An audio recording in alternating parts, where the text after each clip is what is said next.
దేవుని వైపు మా కన్నులు చూస్తున్నాయి. ఎలా చూస్తున్నాయి అంటే we are looking at God's hands with an expectation. ఒక దాసి యజమానురాలి చేతి వైపు చూస్తూ ఉంటుంది.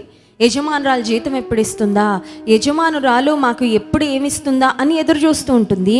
దాసుడేమో యజమానుని చేతుల వైపు చూస్తూ ఉంటాడు ఫర్ హిస్ ప్రొవిజన్. అతని అవసరతలు తీర్చబడుట కొరకు అతనికి కావలసినవన్నీ ఆ యజమానుడు అమర్చి పెడతాడని, యజమానుడు ఇస్తాడని యజమానుని చేతుల వైపు చూస్తూ ఉంటాడు. దేవుని సేవకులంగా ఉన్న మనము కూడా దేవుని చేతుల వైపు మరాలి.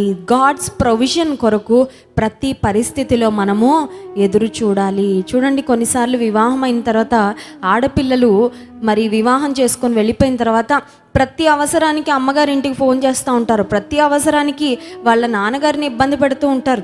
నిజానికి నువ్వు అమ్మా నాన్నల మీద డిపెండ్ అవ్వడమే నేర్చుకున్నావు తప్ప దేవుని మీద డిపెండ్ అవ్వడము నేర్చుకోలేదన్నమాట.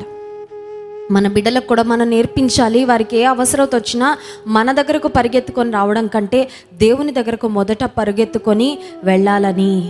ఎందుకంటే దేవుని మీద ఆధారపడడం వాళ్ళు నేర్చుకుంటే వారు అన్ని విషయాల్లో జీవితంలో చాలా శ్రేష్టమైన మరి స్థితికి, ఉన్నతమైన స్థితికి వారు వెళ్తారు.